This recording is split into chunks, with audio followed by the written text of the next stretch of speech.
Welcome back to the third installment of our 32nd Annual Anderson Hall of Fame Business Leadership Series.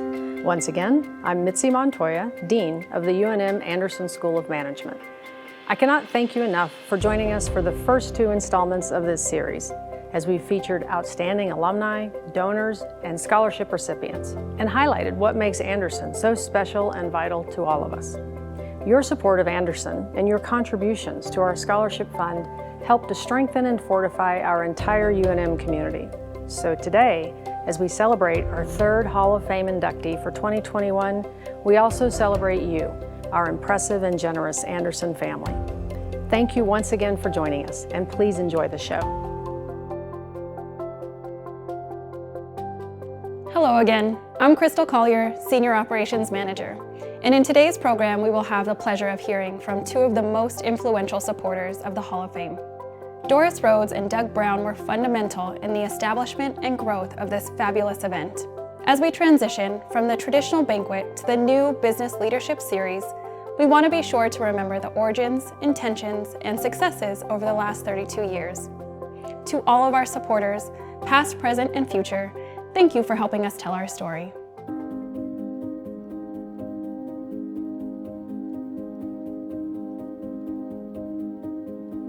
Hi, I'm Doug Brown. I'm currently the president of the Board of Regents at UNM, but in a previous incarnation, I was the dean at the business school at Anderson from 2009 to 14. But to go back to the origins of the Hall of Fame dinner, we have to go back 20 years more. And as a community member, I happened to be the head of the Anderson Foundation. Our main mission of the Anderson Foundation is to raise money for the school. Well, we had a great group, but we weren't raising much money. In fact, that year we only raised $70,000.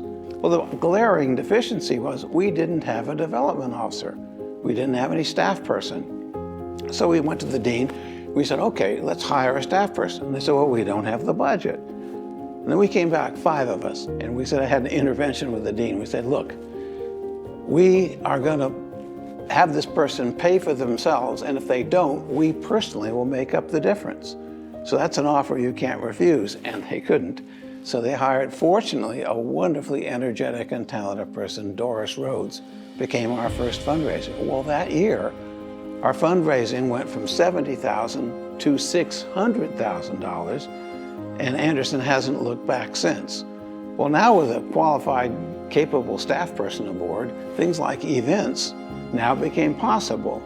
And at that point, Jim Laborde came up with the idea. He said, wait a minute, I came from Oklahoma State. We had a dynamite Hall of Fame dinner. And it not only brought in money, but it brought the community together, gave us great publicity, and it recognized some really outstanding individuals. So at that point, we said, well, that's a great idea. Why don't we try it?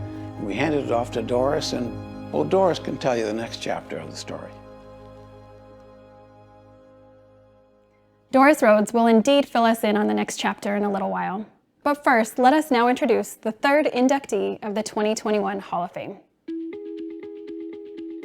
Hello, I'm Shelley Arthur, and I'm the Department Chair of Organizational Studies at the Anderson School. I'm honored to introduce the third inductee into the Anderson Hall of Fame Class of 2021, Carrie Perry.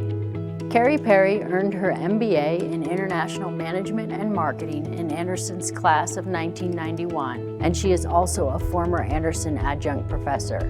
She has created successful companies that have made lucrative exits through acquisition, and she has led high-profile organizations to drive change through innovation and disciplined management practices, and by empowering others to thrive. She founded and serves as CEO of KP Invest, which provides both capital and operational expertise to sports tech entrepreneurs who are building a startup company or rebooting an existing company to increase overall value for future investment. Carrie has been a longtime active volunteer and board member for many nonprofit, community-based organizations. She is a mentor and investor with the Indy Techstars Sports Accelerator Program, Vision Tech Partners, and the Venture Club of Indiana. Carrie met her husband Rob at UNM while they were undergraduates. They have 2 children in college. One is also a Lobo, and they visit them as often as they can. On behalf of the Anderson School of Management, Welcome, Carrie, into the Hall of Fame. I'd like to thank Anderson School of Management, Dean Mitzi Montoya, and the Hall of Fame Committee for this incredible award. I'm not only honored and humbled, but forever grateful to my professors, colleagues, friends, and family who helped to shape me both professionally and personally. When I was informed that I was going to be inducted into the Anderson Hall of Fame, the first thing that crossed my mind was, wait, isn't it too soon? Don't they know that I haven't achieved all of my goals and the best is yet to come? Those questions would have never crossed my mind had I not gained the knowledge, confidence, and desire to be a great leader from Anderson's MBA program. After all, anyone who dares to dream for greatness tomorrow should never be satisfied with their accomplishments from yesterday. Thank you, UNM and Anderson School of Management, for being such a special place that allowed me to learn, grow, and dare to dream. Welcome, Carrie. Thank you, Joe. It's such an honor to be here. Thank you so much. Well, we're happy to honor you. So where did you grow up and what brought you here to the University of New Mexico? I was born in Indianapolis. I think you know that, Joe, but grew up in Waukegan, Illinois, which is about 40 miles north of Chicago. Went all the way through high school. And during one summer break, we decided as a family to take a trip out west. We came to visit some very good family friends here in Albuquerque. And I just truly fell in love with the land of enchantment. So it kind of put a bug in my ear to apply. And when I, applied to UNM, I was thrilled that I was accepted. And so my mom and I came out here on a train. And when we got here, we were roaming around campus. I was right in front of the Student Union building looking for Mitchell Hall. Couldn't find it. And we must have looked pretty confused. And a gentleman who had a tie on and was carrying a briefcase came up to my mother and I and said, "Are you all lost?" And we sort of laughed and we thought, yeah, we look lost. And he said, "Where are you going?" And kind of looked at his watch and we said, "We're trying to find Mitchell Hall. It's where one of my classes will be."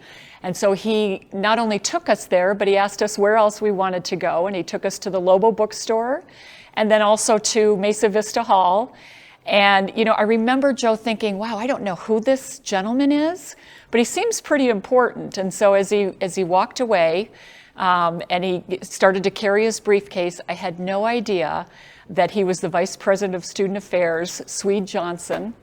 And, one of the things I thought of at that point, being 1,300 miles away, from home, without my family, without a car, without so many things I was used to, was that if somebody as important as the Vice President of Student Affairs took the time to show me around campus when I'm certain he missed his meeting, then I knew I'd be okay and this would be home. And UNM is just such a special place, and for so many reasons.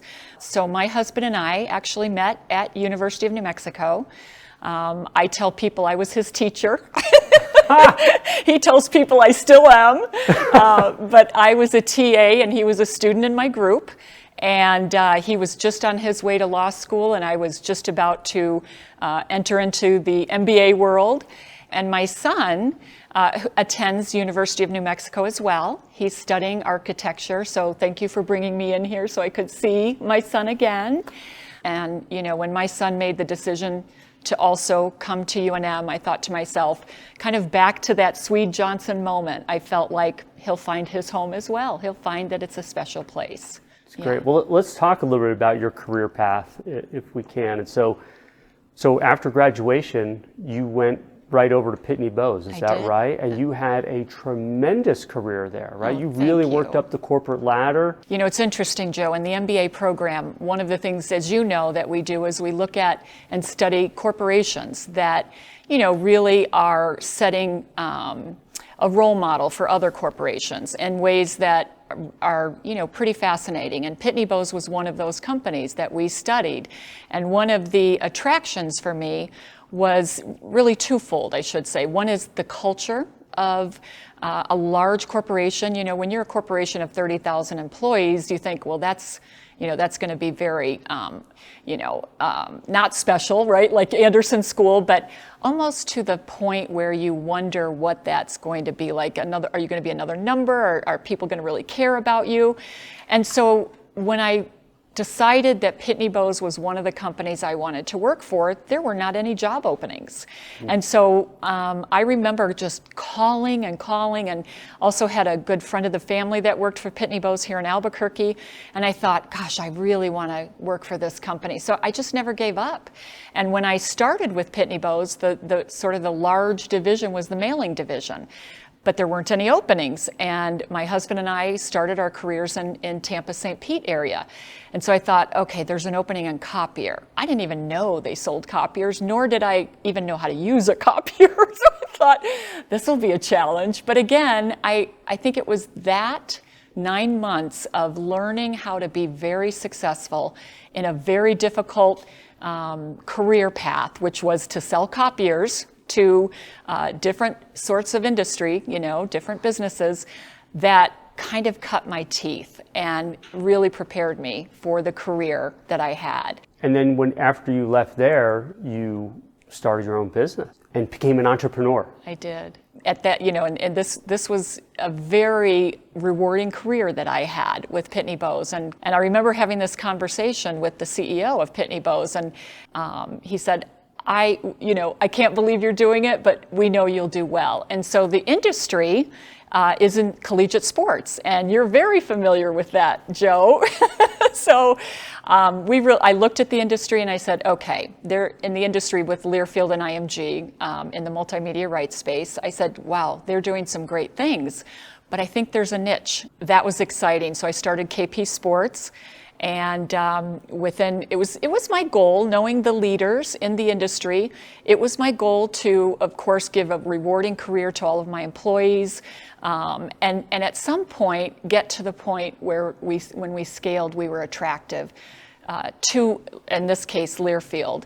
So knowing the CEO and the COO at the time and understanding really the culture of Learfield, I knew that it was a great marriage. And so in 9 years, my company was acquired by the leader in the industry, which was such a great opportunity. My employees, most of them are still there. And so that was really, fun for all of us. So tell us a little bit about KP Invest. I saw that the industry has so much opportunity and wanted to be able to give back both from a mentorship and a financial investment into other startups and companies that were getting into the sports space, and specifically in the sports tech space. And so we look to invest in two primary areas. One is what I would call the digital fan engagement area, and which is a really interesting area and really about to explode and take off, not just because of what's happened with COVID and sort of accelerating the fact that fans can't be in the stands, but also because that's where technology is. So that's an exciting space. And the other one that's near and dear to my heart, which shouldn't surprise you, is the name, image, likeness. So, because it really has, a lot to do with empowering athletes and then finding a win situation where athletes and universities and athletic programs have the ability to monetize and work together to, make each other better. I'm all for that. I've been on both sides, as you know. So that's exciting for me. That's great. It sounds like a really fantastic venture. It is. So what has been, over the years, the best single piece of advice that someone has given to you? And then, what is the one piece of advice that you would give to current UNM Anderson students? Oh my gosh. I would say that one of my bosses early on in Pitney Bowes, his name is Larry, said to me, Carrie, when you get into a role in leadership, just sit back and listen. Don't make decisions. Don't, try to change things. Just really try to view and listen, observe, and you'll figure it out. And I never stopped doing that throughout my career. So for me, I would say, never be afraid to face adversity, and always think about how you can make a positive impact in other people's lives. And then the other thing I would say, Joe, is, make sure that you're always operating from integrity and, be authentic and be true. And you will make more of a difference in those that are around you than you could have if you don't, in my mind, do those kinds of things. Well, Carrie, congratulations again for being inducted into the Anderson Hall of Fame. We are so proud to honor you, and you are most deserving. So thank you so much for accepting this honor. Thank you, Joe. And I have to tell you, it's come full circle for me, and I'm so humbled by this honor and the award. And I want you to know that the future of Anderson School of Management is so exciting under Dean Montoya. Just really have enjoyed talking to her. But again, it's so surreal for me because UNM is such a special place, and Anderson School of Management really made a difference in my life and launched my career, and so many things in my life have come from that. So thank you.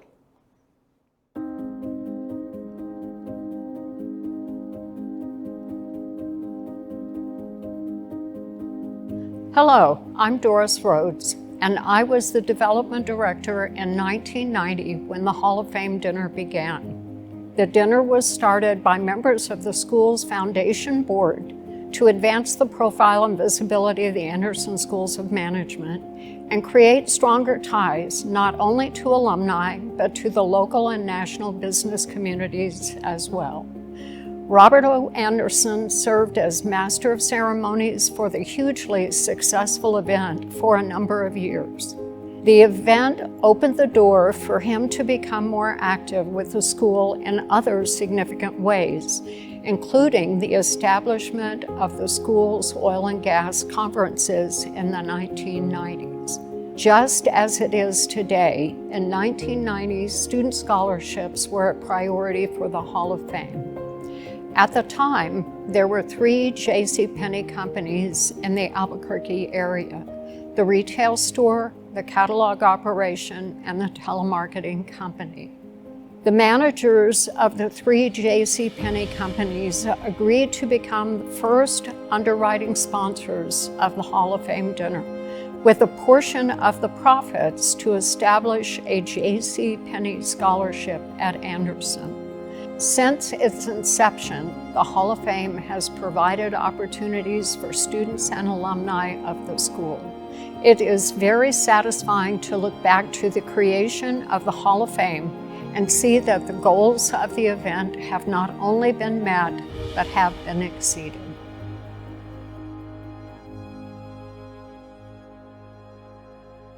Hello again, I'm Eddie Padilla, and I'm the chair of the Anderson Foundation Board. Anderson personally has helped my life in so many ways. I'm a proud Anderson alum. I met my wife here, and I have recruited employees from here for over 2 decades. Because I love New Mexico, I want to invest my time, money, and energy into improving people's lives here. The funds we raise through the Hall of Fame celebration will help students like myself reach new heights of personal and professional achievement. So, on behalf of the Anderson Foundation Board, please support UNM's next generation of leaders by donating towards our scholarship fundraising efforts. Click on the link in the video description to donate to the Anderson School Hall of Fame Fund. And if you're interested in other ways to engage, please visit our website. Thank you for dedicating your time to be with us today.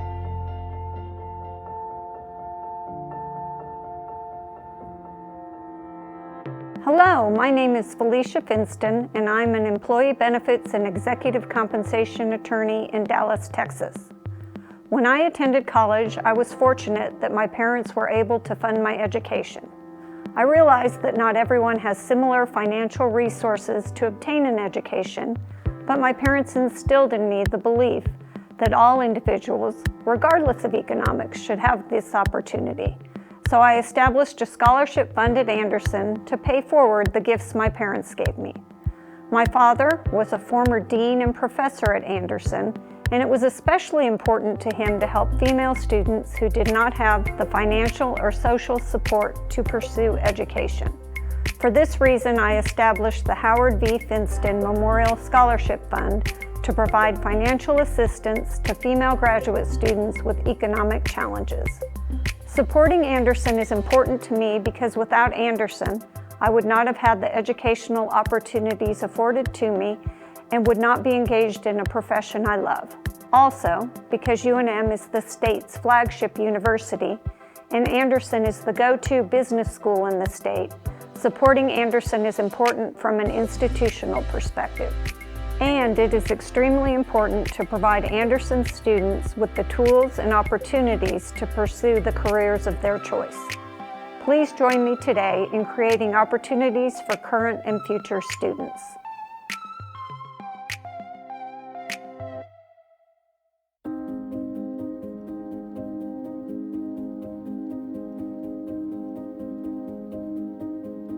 Well, fast forward 20 years later, I've had the honor of coming back as dean at Anderson School, and I was pleased to see the Hall of Fame was still going strong over those 20 years. Only it become a little flat, a little stale at that point, and we only had about 200 people the previous year and only raised $20,000. So what could we do to liven it up, to give it really a new spurt? And I always like to have themes surrounding events and parties. So we went with a Hollywood theme, and we really did it up right. We had searchlights at the Embassy Suites, and we had stars of the Hall of Fame winners on the sidewalk outside. And we got an actress from Hollywood, a native New Mexican named Kate Van Deventer, came and gave the keynote talk, and everybody glammed up with dark glasses and furs and all kinds of stuff. It just had a great time. And then the next year we went with a space theme. The spaceport down there in southern New Mexico had just opened up, and we got Christine Anderson, the director, to come give the keynote talk, and Albuquerque's own Don Mullane, an astronaut, and then from the Alamogordo Space Museum, we got a space capsule and all kinds of gear, and our staff clomped around in spacesuits, and it was just a blast, and we had 700 people come and raised over $200,000.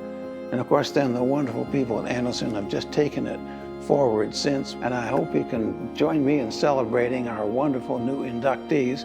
And sometime go to Jackson Center. Look up there on the plaque on the wall and see those names. And just think about what they have accomplished, the heritage that they have given to us.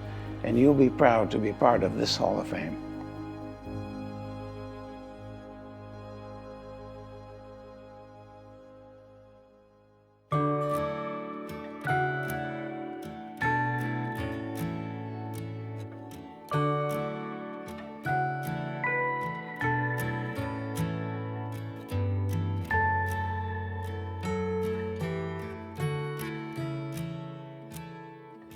Thanks so much for joining us for today's program.